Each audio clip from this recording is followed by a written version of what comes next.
Welcome back to our YouTube channel GK with me. तो आज की जो हमारी क्लास है वो आपकी सीडीपी की रहने वाली है। अब हमारी सीडीपी की क्लासेस रेगुलर रहेंगी क्योंकि ना मैं थोड़ी सी बिजी थी। मैं आपके जो नोट्स है ना उसे प्रिपेयर कर रही थी और दिन रात लगकर मैंने सारे के सारे टॉपिक्स जो है वो आपके कंप्लीट कर दिए हैं। आपके सीडीपी के कंप्लीट नोट्स तैयार हैं। ये आपके टीजीटी के लिए पीआरटी के लिए, पीआरटी के साथ साथ टीजीटी और टीजीटी के साथ साथ पीजीटी, तीनों ही लेवल्स के लिए इक्वली इंपॉर्टेंट रहने वाले हैं। इसके साथ साथ मान लो अगर आप पहली बार एस्टेट का एग्जाम दे रहे हैं और साथ में आपको सीटेट भी देना है तो इक्वली सीटेट के लिए भी हेल्पफुल रहेंगे। मैंने इसमें बहुत सारे टॉपिक्स ऐसे हैं जो सीटेट के भी इंक्लूड कर दिए हैं और साथ साथ एस्टेट के लिए तो हेल्पफुल वो है ही। तो आपके दोनों ही एग्जाम के पॉइंट ऑफ व्यू से इंपॉर्टेंट रहने वाले हैं और मैं आपको 1 तारीख को वो नोट्स प्रोवाइड करा दूंगी और ये नोट्स जो है वो पेड रहने वाले हैं। मैं आपको बता दूंगी कि आपको ये नोट्स कहां पर अवेलेबल होंगे। ये आपके 30 मार्क्स का सिलेबस कवर करेंगे, चाहे आप सीटेट दे चाहे आप एचटेट दे, तो दोनों के ही पॉइंट ऑफ व्यू से इंपॉर्टेंट है। और मैं आपको 1 तारीख को एक वीडियो बनाऊंगी जिसमें सीडीपी के नोट्स का डेमो दिखाऊंगी कि कैसे नोट्स हैं ये, और साथ साथ इसमें जो प्रीवियस ईयर क्वेश्चन है जैसे उनके ऊपर मैंने लिखा है कि कौन सा प्रीवियस ईयर में आया है, तो सबके लिए ही इक्वली इंपॉर्टेंट रहने वाला है। और अगर मान लो आप इन टॉपिक्स को कर लेते हैं ना तो मैं आपको गारंटी दे सकती हूँ 25 प्लस आपके मार्क्स आराम से 30 में से बन जाएंगे। क्योंकि सीडीपी एक ऐसा सब्जेक्ट होता है जिसमें कुछ स्टूडेंट ऐसे होते हैं जिनके मार्क्स जो है वो बहुत कम बनते हैं, कुछ स्टूडेंट ऐसे होते हैं जिन्हें सीडीपी बहुत अच्छे से समझ में आ जाती है, बट मोस्ट ऑफ जो नंबर्स रहता है स्टूडेंट का उन्हें सीडीपी समझ में नहीं आती है। तो यहाँ पर मैंने बहुत अच्छे से एक्सप्लेन करके लिखा है, टू द पॉइंट, जो एग्जाम के प्रोस्पेक्टिव से इंपॉर्टेंट है वही लिखा गया है। आप क्या करेंगे, आप मान लो अगर नोट्स लेते हो, बहुत रीजनेबल प्राइस है, बहुत ज्यादा प्राइस मैंने नहीं रखा है इसका, क्योंकि मुझे ऐसा लगता है कि अगर मान लो मैं सारी चीज आपको ऐसे ही दे दूंगी ना तो आप उस चीज की वैल्यू नहीं करेंगे, और जब हम किसी चीज की वैल्यू नहीं करते तो उसे पढ़ते नहीं है। मुझे भी कोई फ्री में कोई चीज देता है, मैं भी उसे नहीं पढ़ती हूँ, मैं बस यूं सोचती हूँ छोड़ो इसे, ये तो यूं ही है। बट इसमें मेरी कितनी मेहनत लगी हुई है, दिन रात जाकर मैंने इन सबको नोट्स को लिखा है, एनालाइज किया सभी टॉपिक्स को कि कौन सा टॉपिक कब और किस में से कौन से क्वेश्चंस आए हैं, उन सबको एनालाइज करके ही मैंने ये सारे नोट्स बनाए हैं। तो आपके लिए बहुत यूजफुल रहेंगे और इसका प्राइस मैं उस वीडियो में आपको बता दूंगी। तो बहुत रीजनेबल रहने वाला है और आपके लिए इंपॉर्टेंट भी रहेगा, ठीक है। तो यहाँ पर अब हम आज की जो क्लास है इसमें हम पढ़ेंगे ऑपरेंट कंडीशनिंग के बारे में। अब जैसे मान लो मैं आपको पढ़ा रही हूँ और आपके पास नोट्स हैं, आप अपने नोट्स लेकर बैठेंगे और जैसे जैसे मैं पढ़ाती जाऊंगी, मैं बताती जाऊंगी कि ये इंपॉर्टेंट पॉइंट है, ये प्रीवियस ईयर में आया, तो आप उसको क्या करेंगे, साथ साथ मेरे साथ साथ उन नोट्स को टिक करते जाना। ऐसे आपको वो चीजें जो है वो ज्यादा टाइम तक भी याद रहेंगी और आपको पता लगता जाएगा कि कौन से टॉपिक्स जो है वो इंपॉर्टेंट है। अदरवाइज मान लो आप ऐसे पढ़ते हो, एक ही महीना आपके पास में रहता है, 1 महीने में आप क्या करेंगे, इतने सारे नोट्स तो बनाने आपके लिए पॉसिबल नहीं है। 200 प्लस पेजेस का पीडीएफ रहेगा तो उसमें आप कैसे इतना सारा लिख पाएंगे। तो इससे बेस्ट वे होता है कि आप नोट्स लीजिए, जो मैं आपको समझा रही हूँ पढ़ा रही हूँ उसको साथ साथ पढ़ते जाइए, जो जो पॉइंट्स मैं आपको बताती हूँ कि ये इंपॉर्टेंट है, ये एग्जाम में आए हुए हैं, तो उन सभी को नोट करते जाइए और फिर बाद में जब एग्जाम हो तो उन्हें रिवाइज कर दीजिए 3-4 बार और उसके साथ साथ उनकी प्रैक्टिस कर लीजिए। एंड देन आपको कोई भी नहीं रोक पाएगा 25 प्लस मार्क्स लेने से, आराम से आप इसको क्वालिफाई कर जाएंगे। तो अब हम ज्यादा बातें नहीं करते हैं और आपकी क्लास को स्टार्ट कर देते हैं। तो पहला जो आप यहाँ देख रहे हैं इसमें हम पढ़ने वाले हैं ऑपरेंट कंडीशनिंग के बारे में। इससे पहले मैंने आपको पेल्लव की क्लासिकल कंडीशनिंग और थार्नाइक की ट्रायल एंड एरर मेथड के बारे में कंप्लीट समझा दिया था। मैं ऐसी उम्मीद करती हूँ कि आपने वो क्लास देखी होगी और आपके लिए यूजफुल रही होगी। अगर नहीं देखी है तो प्ले लिस्ट में ऑलरेडी क्लासेस आप जाकर चेक कर सकते हैं। तो ऑपरेंट कंडीशनिंग जो है ये किसने दी थी, बीएफ स्कीनर के द्वारा दी गई थी। जो बीएफ स्कीनर थे उन्होंने कहा था कि इसमें कोई स्टिमुलेंस नहीं होता है, उद्दीपक नहीं होता। जैसे वहां पर हमने पढ़ा था वहां स्टिमुलेंस होगा और रिस्पॉन्स आएगा, लेकिन इन्होंने स्टिमुलेंस की बात नहीं की। बहुत से काम के पीछे कारण नहीं होता है, रिस्पॉन्स होता है। इनका मानना था कि हम बहुत सारे ऐसे काम करते हैं जिनके पीछे कोई रीजन नहीं है, लेकिन क्या है वहां पर रिस्पॉन्स है। पहले स्टिमुलेंस पहले, रीइंफोर्समेंट बाद में। इसमें सबसे ज्यादा इंपॉर्टेंट क्या होगा, रिस्पॉन्स होगा। तो आपसे पूछा जाए कौन सी ऐसी थ्योरी है जिसमें रिस्पॉन्स को बहुत ज्यादा इंपॉर्टेंस दी गई है, तो आप क्या टिक करेंगे यहाँ पर, जो इनकी थ्योरी का नाम है ऑपरेंट कंडीशनिंग। तो बीएफ स्कीनर ने रिस्पॉन्स को बहुत ज्यादा महत्व दिया है और ये भी एग्जाम में पूछा जाता है कि एस टाइप कंडीशनिंग कौन सी है, आर टाइप कंडीशनिंग किसकी है। तो पेल्लव की जो थ्योरी है उसे हम एस टाइप कंडीशनिंग के नाम से जानते हैं। इसके साथ स्कीनर की जो थ्योरी है उसे हम आर टाइप की कंडीशनिंग के नाम से जानते हैं। तो पेल्लव की जो थ्योरी है वो एस टाइप की है और स्कीनर की जो थ्योरी है वो आर टाइप की है। तो पेल्लोव की थ्योरी का नाम एस टाइप और स्कीनर का नाम एस से है, लेकिन इनकी थ्योरी एस से नहीं है, इनकी थ्योरी आर से है, पी एस एस आर। ठीक है, तो पी वालों की एस है और एस वालों की आर है। अब यहां पर इन्होंने जो एक्सपेरिमेंट किया था, वो इनका जो एक्सपेरिमेंट फेमस है वो चूहे पर यानी कि रैट का एक्सपेरिमेंट फेमस है। ये बहुत बार एग्जाम में पूछा गया है। ऐसे पूछा जाता है कि किसने किसके ऊपर एक्सपेरिमेंट किया, पेल्लोव ने किसके ऊपर एक्सपेरिमेंट किया, थॉर्नडाइक ने किस पर एक्सपेरिमेंट किया, स्कीनर ने किस पर एक्सपेरिमेंट किया। तो अगर मान लो आपने नहीं पढ़ा तो आप इसमें कंफ्यूज रहेंगे, आपको पता नहीं लगेगा कि आपने कहां पर क्या पढ़ा था। तो इसको बहुत अच्छे से सुनना। यहां पर आप देख सकते हैं जैसे ये एक रास्ता सा है इस तरीके से, और यहां पर ये एग्जिट पॉइंट है इसका, और यहां से एक चूहा एंटर होता है और बीच में इस तरीके से एक वायर सी बंधी हुई है। मान लो यहां पर ये जो चूहा है ये आता है और इसके साथ में अगर ये इस पॉइंट पर जाता है, इस तरफ जाता है, तो यहां पर पॉजिटिव चीजें हैं, और अगर ये मान लो गलती से इस तरफ चला जाता है तो यहां पर नेगेटिव चीजें हैं। तो मान लो अब यहाँ पर ये जो रैट है ये पहली बार यहां से एंटर किया और एंटर करके ये इस तरफ जाता है, पॉजिटिव की तरफ जाता है और इसे भूख लगी है। दोनों तरफ, एक तरफ इसे पानी मिलेगा, दाना मिलेगा, दूसरी तरफ इसको हीट मिलेगी, करंट मिलेगा। अगर मान लो ये रास्ता पॉजिटिव वाले पर जाएगा, यहाँ पर से पानी मिलेगा, दाना मिलेगा, और ये इस तरीके से खाना खाकर क्या होगा, यहाँ से एग्जिट हो जाएगा। तो यहाँ पर इसे क्या पता लग गया कि मुझे इस रास्ते पर जाना है और मुझे यहाँ से ऐसे खाना मिल जाएगा, पानी मिल जाएगा, तो इसमें पॉजिटिव ही आ जाएगा। अब दूसरी बार आएगा तब भी इसी रास्ते से जाएगा, तीसरी बार आएगा तब भी यही रास्ता अपनाएगा। तो इसके बाद अगर मान लो ये गलती से इस तरफ मुड़ जाता है, यहां पर मुड़ने पर इसको नेगेटिव, यहां पर नेगेटिव चीजें ज्यादा है। तो मान लो यहां पर आया, से बहुत जोर की भूख लगी थी, लेकिन यहां पर आते ही से जोर का करंट लग जाता है, तो क्या करेगा, ये करंट लगते ही यहां से भाग जाएगा। दूसरी बार आएगा तो यहां इसे हीट कम महसूस होगी, तो फिर यहां से भागेगा। मतलब इसे यहां ये पता लग जाएगा कि इसके लिए रास्ता सही नहीं है। तो यहां पर इन्होंने चूहा जो है पॉजिटिव साइड से आएगा तो पहले दाना पानी मिलेगा, आसानी से क्या हो गया, ये अपने टारगेट तक पहुंच गया। अब मान लो आप हो, आप अपने आप से लगाइए, मान लो आपको सही गाइडेंस मिल जाती है, सही रास्ता मिल जाता है। अब जैसे आपको मैं पढ़ा रही हूँ, मैं आपको साथ साथ ये बताती हूँ, ये प्रीवियस ईयर में है, ये इंपॉर्टेंट है, ये ऐसे है, आपको ऐसे तैयारी करनी है। मैं अपनी स्ट्रेटेजीज आपके साथ शेयर करती हूँ जो मैंने अपनी प्रिपरेशन के टाइम पर की थी। मान लो अगर आप एग्जाम देने जा रहे हो, आप अपने आप को रिलेट करो चूहे से, ठीक है। आप अपने आप को आप एग्जाम देने जा रहे हो, आप कोई ऐसा रास्ता चूज कर लेते हो, मान लो ये आपका पॉजिटिव रास्ता है और ये नेगेटिव रास्ता है। आप ऐसा रास्ता चूज कर लेते हो जहां पर कोई ऐसा इंसान है जहां आपको अच्छी गाइडेंस दे रहा है, अच्छा मटेरियल मिल रहा है, आपको स्टडी मटेरियल पढ़ने के लिए मिल रहा है, अच्छे नोट्स अवेलेबल हो रहे हैं, आप अच्छे से पढ़ाई कर पा रहे हो, आपकी प्रिपरेशन अच्छी है, ठीक है, साथ साथ आपके घर का माहौल अच्छा है पढ़ने का, तो आप क्या करेंगे, पहली ही बारी में अपना एस्टेट जो है वो क्वालिफाई कर लेंगे। लेकिन अगर मान लो आपने गलत रास्ता पकड़ लिया है, गलत इन द सेंस कि आपको अच्छी गाइडेंस नहीं मिल रही है, आप कहीं से भी ऐसे ही उठाकर पढ़ लेते हैं, या आपको बहुत सारा ऐसा मटेरियल दिया गया है, बहुत सारी बुक्स इकट्ठी कर लिया आपने और आपको यही नहीं पता है कि आपको क्या पढ़ना है, तो आपका रास्ता क्या हो गया, वहां पर गलत हो गया है, तो आप यहां से क्या हो जाएंगे, फेल हो जाएंगे। फेल होंगे तो वापस इस रास्ते पर वापस चले जाएंगे, फिर से आएंगे, फिर से फेल, फिर से आएंगे। अगर आप मान लो बार बार वही सेम मिस्टेक रिपीट करते रहेंगे तो आपके मन में क्या होगा, एक नेगेटिविटी क्रिएट हो जाएगी और आप इस रास्ते पर आने से क्या करने लगेंगे, बचने लगेंगे, यहां से भागने लगेंगे, आप सोचेंगे कि ये रास्ता मेरे लिए बना ही नहीं है। तो ऐसा ही यहां पर चूहे के साथ में होता है, एक तरफ उसे पॉजिटिव चीजें मिलती हैं और दूसरी तरफ उसे नेगेटिव चीजें मिलती है। जब वो पॉजिटिव के पास जाएगा तो अपने टारगेट तक आसानी से पहुंच गया, लेकिन जब वो पॉजिटिव तरफ गया तो उसे क्या मिला, पॉजिटिव रीइंफोर्समेंट मिला है।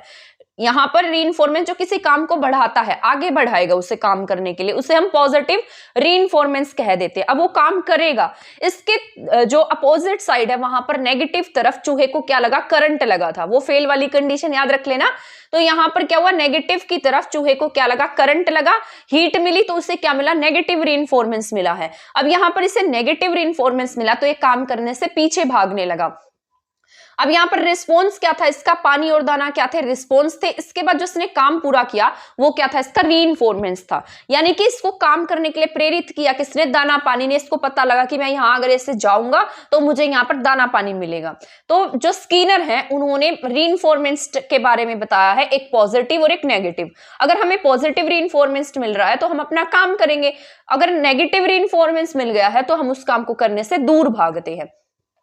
स्कीनर ने ना दो टाइप के बिहेवियर दी है। इनका कहना था कि एक क्या होते हैं यहाँ पर, रिस्पोंडेंट बिहेवियर होता है, ठीक है, और एक होता है ऑपरेंट बिहेवियर। जो रिस्पोंडेंट बिहेवियर है वो क्या होता है, यहाँ पर एस होता है, सॉरी ये स्किनर के जो टाइप्स है ना, ये मैंने आगे लिखे हैं। यहाँ पर बस मैंने ये पॉइंट ऐड कर दिया है कि किसकी थ्योरी को क्या कहा जाता है। जैसे मान लो आपसे एग्जाम में पूछ लिया जाए रिस्पोंडेंट थ्योरी किसकी है, रिस्पोंडेंट बिहेवियर किसने दिया है, तो रिस्पोंडेंट बिहेवियर जो है वो एस टाइप है और किसने दिया है, पेल्लव ने दिया है। ऑपरेंट बिहेवियर की बात की जाए तो ये आर टाइप है और ये किसने दिया है, स्किनर ने दिया है। तो ये दोनों याद रख लेना आप, ठीक है। ये अपोजिट है, ऑपरेंट बिहेवियर किसने दिया है, यहाँ पर स्किनर ने दिया है, और रिस्पोंडेंट बिहेवियर किसने दिया है, ये पेल्लव ने दिया है। रिस्पोंडेंट बिहेवियर एस थ्योरी है, ऑपरेंट बिहेवियर आर वाली थ्योरी है। आर यानी कि इन्होंने रिस्पॉन्स दिया था, लेकिन रिस्पोंडेंट बिलोंग किससे करता है, एस थ्योरी से, किसके, वो पेल्लव की है। ऑपरेंट कंडीशनिंग जो है वो बिलोंग करती है आर से, और थ्योरी किसके, स्किनर की है।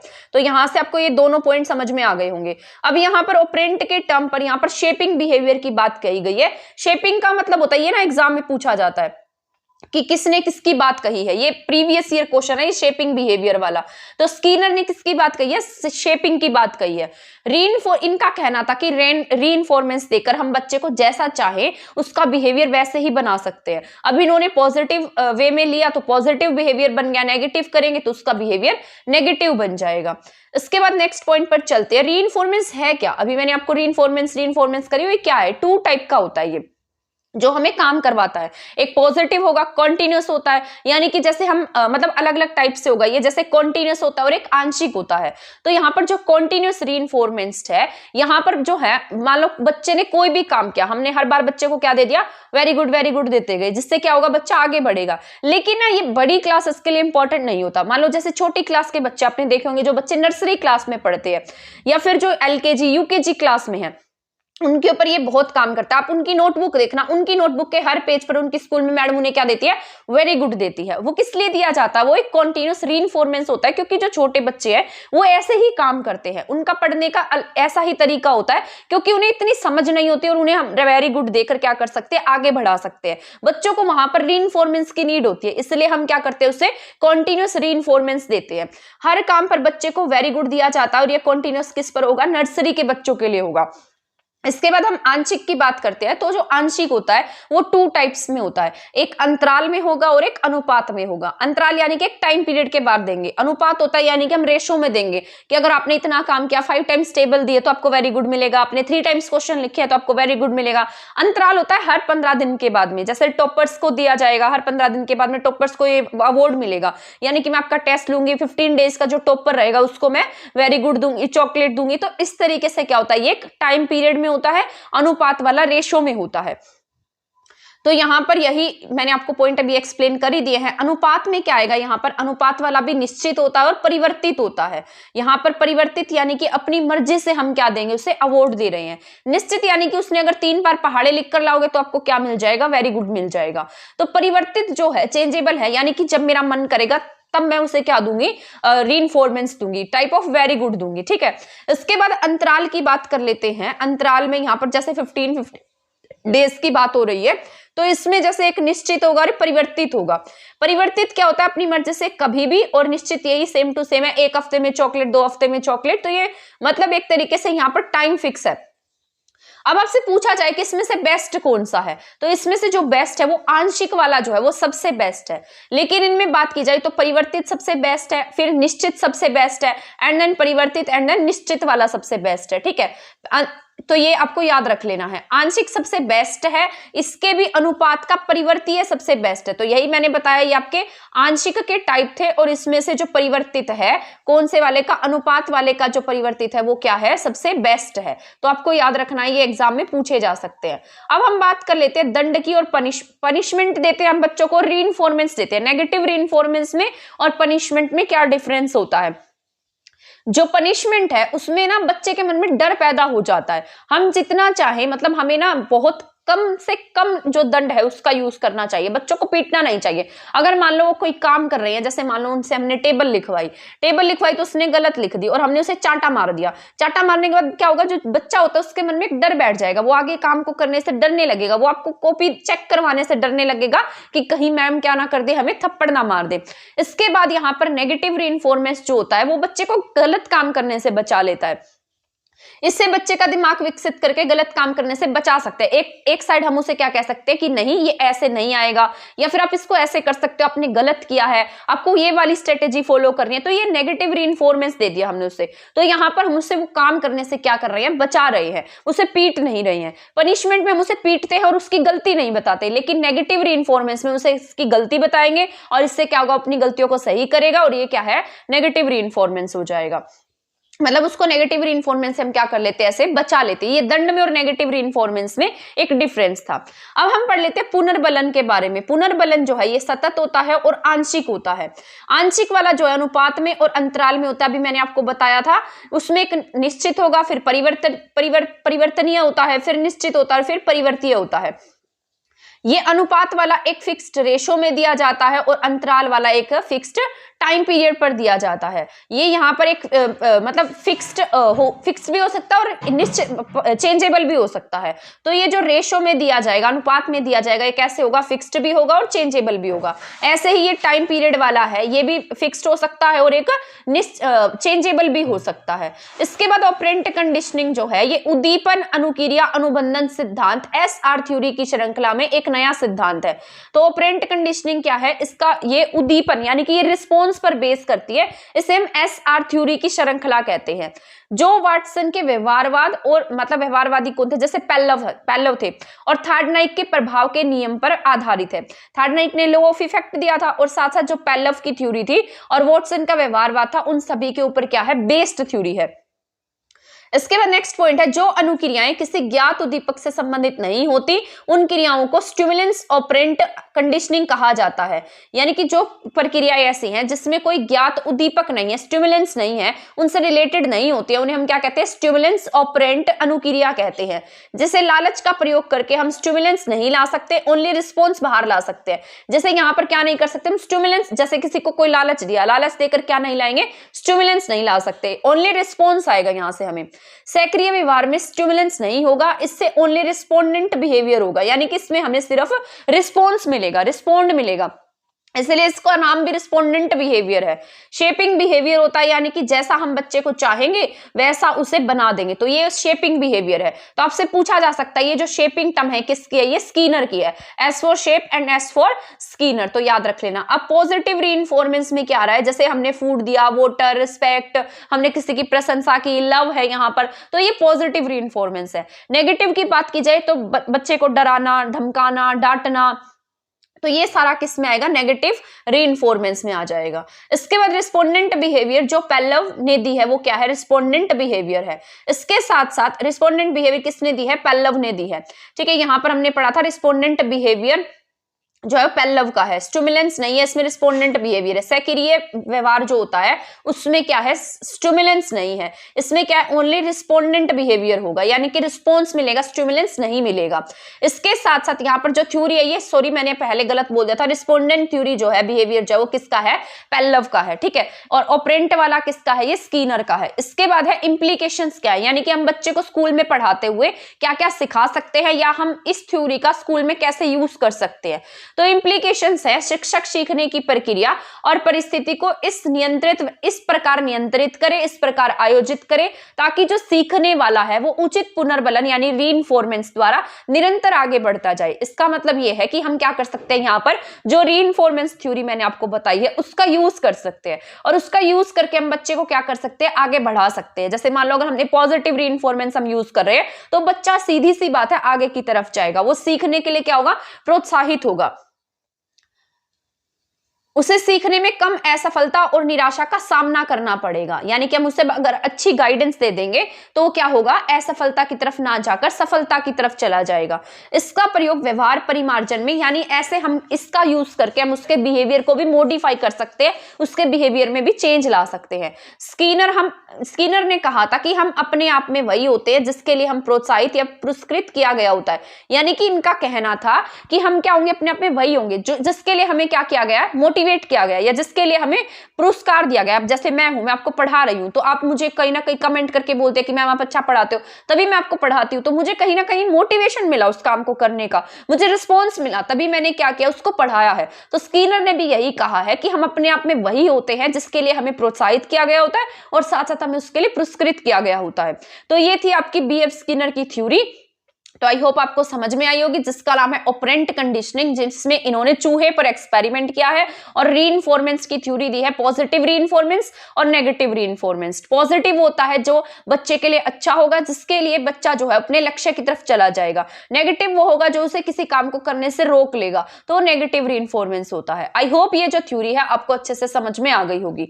अब हम पढ़ लेते हैं यहाँ पर इनसाइट्स लर्निंग के बारे में। ये इस क्लास में कंप्लीट करा देती हूँ मैं, क्यों इसको अलग क्लास में बनाना, क्योंकि अभी आपका 1 मंथ रहता है और 1 मंथ में मैं आपको जितने भी मैंने नोट्स में अपने जो थ्योरीज बताई है, जितने टॉपिक्स मैंने आपको बताए हैं, सारे मैं आपको समझाती जाऊंगी। नोट्स लेकर बैठना और साथ साथ जो जो मैं लिखवाती जाऊंगी वो साथ साथ लिखते जाना और साथ साथ उसे टिक करते जाना। जो जो बोलती जाऊंगी इंपॉर्टेंट है उसको टिक करते जाना। ऐसे क्या होगा, आपको बहुत अच्छे से समझ में आएगा और देखना आपके मार्क्स भी ऐसे ज्यादा आएंगे।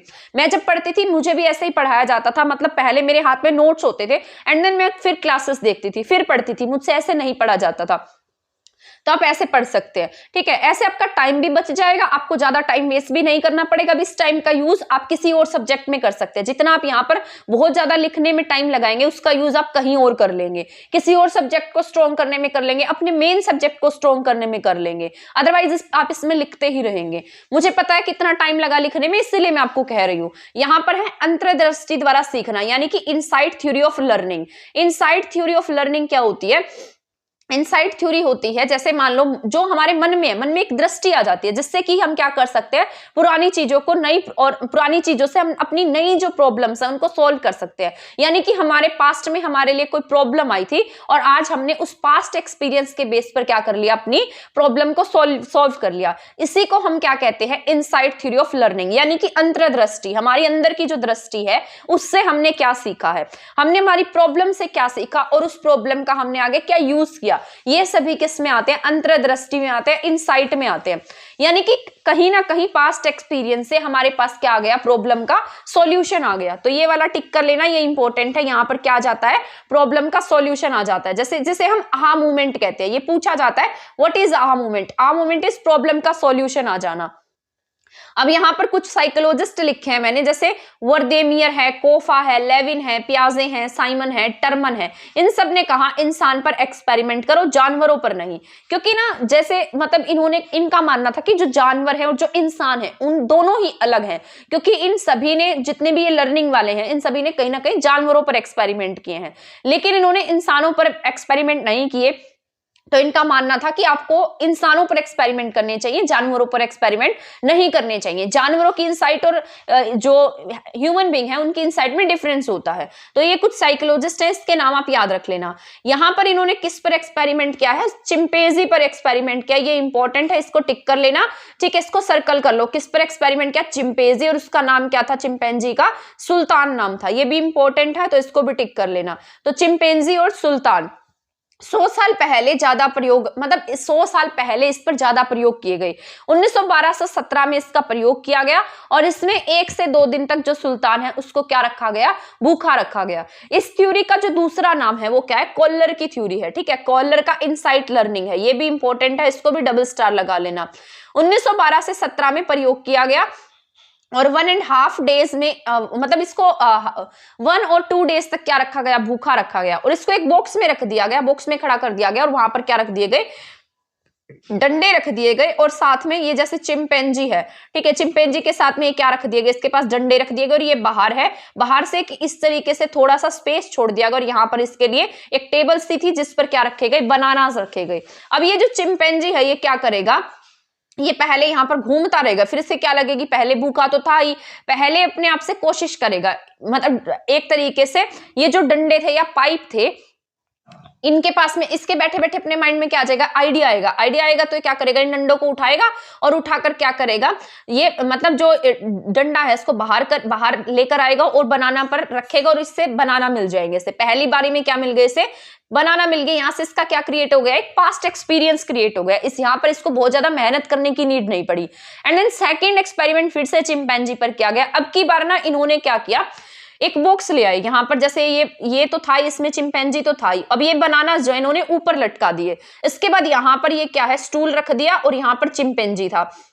अब चिंपैंजी क्या करेगा, यहाँ छलांग लगाएगा जोर जोर से कि उसे ऐसे बनाना मिले थे पहली बार, तो अब ये क्या करेगा, वो लाठी सी उठाकर फिर से क्या करेगा, उन बनानास को लाने की कोशिश करेगा। लेकिन इनकी हाइट थोड़ी सी ज्यादा है तो ये वहां तक नहीं पहुंच पाएगा। फिर इसके मन में बैठे बैठे आइडिया आएगा, ये स्टूल उठाएगा, यहाँ रखेगा और आराम से क्या मिल जाएंगे, बनानास मिल जाएंगे। तो सेकंड एक्सपेरिमेंट इस पर ये वाला किया गया। अब यहाँ पर अपने पास्ट एक्सपीरियंस से इतना इसने सीख लिया कि ऐसे इस स्टूल पर चढ़ने से बनाना मिल गए। पहले उसने देखा था कि वहां पर जो पाइप पड़े हैं या जो डंडे पड़े हैं उसके थ्रू ये क्या कर लेगा, बनानास मिल रही है इसे। थर्ड टाइम पर इसकी हाइट को और ऊपर कर दिया गया और 2 स्टूल रख दिए गए। इस बार ये क्या करेगा, पहले कोशिश करेगा लेकिन इसकी पॉसिबल नहीं होगी। फिर ये अपना पास्ट एक्सपीरियंस का यूज करेगा, एक स्टूल वाला, एंड देन वो दूसरा स्टूल भी उठाकर लाएगा, दोनों को रखेगा और ऊपर चढ़कर बनानास ले लेगा। इसके बाद ऐसे ही फोर्थ में किया गया। फोर्थ में बनाना की हाइट और बढ़ा दी गई। अब तुरंत दोनों स्टूल लगाए, डंडा उठाया और फिर से इसको बनानास मिल गए। And then second time 2 stool और 2 डंडे,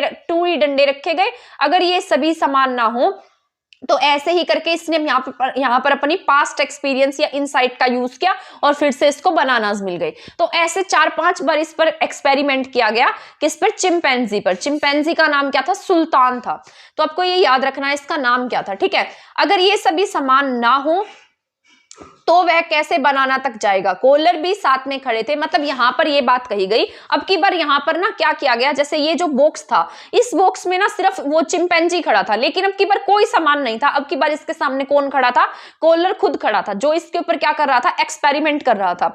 तो कोलर यहाँ इसके पास में खड़ा था। अब इसको भूख लगी थी जोर से और बनानास ऊपर थे। इसकी हाइट इतनी थी नहीं कि ये ऊपर तक जाकर क्या ला सके, बनानास ला सके। तो इसने कोलर को पकड़ा, बीच में लेकर आया और कोलर की मतलब यहाँ कंधों पर चढ़ा, बनानास लिए और नीचे आ गया। तो यहां से कोहलर ने क्या रिसर्च किया कि जो ये मतलब जो चिंपैंजी है या सुल्तान है, ये क्या यूज कर रहा है, अपने पास्ट एक्सपीरियंस का यूज कर रहा है। यहां से पता लगा कि उसे कि इसकी इनसाइट कितनी स्ट्रोंग है, इसकी बुद्धि कितनी तेज है। तो कोहलर ने इस तरीके से चिंपैंजी के ऊपर एक्सपेरिमेंट किए। तो यहां तक के जो एक्सपेरिमेंट है चिंपैंजी पर वो आपको समझ में आ गई होंगी, ठीक है। यही क्या थी, इनकी इनसाइट थ्योरी थी, ठीक है। तो ये आपको याद रखना है, मोस्ट इंपॉर्टेंट थ्योरी है, डबल टिक लगा लेना, ये बहुत ही बार एग्जाम में पूछी गई है। गेस्टाल्टवाद की थ्योरी क्या कहती है, किसी भी प्रॉब्लम को जो पहले पूर्णतः देखे और उसका सॉल्यूशन करेंगे। यानी कि अब यहां पर गेस्टाल्टवाद की थ्योरी आ जाती है। ये किसी भी समस्या को होल देखते हैं, मतलब पूरी की पूरी समस्या को एक करके देखते हैं। इसे ही हम क्या कहते हैं, गेस्टाल्टवाद कहते हैं। जो होल प्रॉब्लम को एक साथ देखें, यानी टुकड़ों में ना देखें। जैसे इनको ये पूरी प्रॉब्लम एक दिखाई दे, होल प्रॉब्लम को देखें, फिर प्रॉब्लम को क्या करेंगे, सॉल्व करेंगे। प्रॉब्लम क्या होती है, इनसाइट होती है, जो किसके बाद में आती है, पूर्णता के बाद में आती है, सबसे यूजफुल है, ठीक है, ये सबसे यूजफुल है। अब यहाँ पर स्किल क्या होती है, तैरना। अब यहाँ पर कुछ इंपॉर्टेंट पॉइंट लिखे हैं मैंने, आपसे पूछा जा सकता है कि जो तैरना है वो कौन से मेथड से बच्चा सीखेगा। या ऐसे पूछा जा सकता है कि अगर बच्चा माँ की गर्भ में है तो क्या वो तैरना पहले से सीखा हुआ है। तो आपसे अगर ऐसा क्वेश्चन पूछा जाता है तो माँ की गर्भ में बच्चा तैरना सीख जाता है। तो ये पॉइंट जो है ना वो आपको टिक करना है, ठीक है। इसके बाद यहाँ पर क्या है, तैरना जो है ट्रायल एंड एरर मेथड का पार्ट होता है, ठीक है। इस किसी के अंडर सीखेगा, यहाँ पर इसके अंदर ये स्किल है तो ये क्या कर रहा है, यहाँ पर उसे प्रैक्टिस की नीड है। जहां पर भी आपको किसी काम को करने के लिए प्रैक्टिस की नीड होगी वो किस में आएगा, थर्ड नाइक की थ्योरी में आएगा, ट्रायल एंड एरर मेथड में आएगा। इसके बाद है हैबिट्स। हैबिट्स जो होती है ना वो हमारे मन से बनती हैं, वो हम ना मतलब मन से या भाषा से, तो इस तरीके से जो हैबिट्स हैं वो क्या करते हैं, हम कहीं ना कहीं से सीखते हैं। जैसे अंधविश्वास है, उसके लिए हमारे मन की क्या की गई है, कंडीशनिंग की गई है। जैसे कहीं ना कहीं से हमारी जो थिंकिंग है, विचारधारा है। अब आपके यहाँ पर पढ़ने वाले बच्चों में से कुछ पॉजिटिव होंगे, कुछ नेगेटिव होंगे, कुछ मेरी क्लास को देखकर अच्छा कहेंगे, कुछ गलत कहेंगे। तो यहाँ पर किसका फर्क है, विचारधारा का फर्क है, तो थिंकिंग का फर्क है। तो ये सब हम कहाँ से सीखे, ये सब हमारी कंडीशनिंग हुई है। तो हैबिट्स जितनी भी होंगे हमारे अंदर, जितनी भी हैबिट्स डेवलप होंगी वो सब किससे आएंगे, हमारे अंदर कंडीशनिंग से आएंगी। तो जहां पर भी हैबिट से रिलेटेड क्वेश्चन आएगा वो कंडीशनिंग में जाएगा। प्रॉब्लम सॉल्विंग का आएगा तो किसका यूज करेंगे, प्रॉब्लम सॉल्विंग में हम हमारी इनसाइट का यूज करेंगे, पूरी प्रॉब्लम को होल देखेंगे एंड देन उसका यूज करेंगे। स्किल एंड हैबिट से हम कुछ नहीं कर सकते, इनसाइट से कर सकते हैं। तो यहाँ पर हम प्रॉब्लम सॉल्विंग में ना तो स्किल का यूज हो पाएगा ना ही हमारी हैबिट्स का यूज हो पाएगा, इसमें हम हमारी इनसाइट का यूज करेंगे। मान लो आपने रास्ते में कुत्ता देख लिया, आपके पीछे पड़ गया, तो आप क्या यूज करेंगे, आप एकदम से आपका दिमाग आपको कहेगा कि यहाँ से भागो, तो प्रॉब्लम सॉल्विंग आपकी इनसाइट ने काम किया। यहाँ पर आपकी कोई स्किल कोई हैबिट काम नहीं आएगी। इंपॉर्टेंट पॉइंट मैंने यहाँ पर कुछ लिखे हैं, जैसे पूर्ण समस्या है, यहाँ पर होल समस्या को देखेंगे। उद्देश्यपूर्ण रचनात्मक प्रक्रिया जो है वो खोजने की प्रक्रिया है। इनसाइट किससे रिलेटेड, आपके मेंटल जो एबिलिटी है, जो मानसिक योग्यता है उससे रिलेटेड है। इसके बाद अचानक से हल निकालना। इसके बाद हमारा नेक्स्ट पॉइंट है इंप्लीकेशंस। अब आप जो टीच करेंगे वहां पर इनका कैसे इंप्लीकेशन करेंगे, यानी कि हम किसी भी परिस्थिति को, किसी भी प्रॉब्लम को क्या देखेंगे, एज ए होल देखेंगे, कंप्लीट देखेंगे।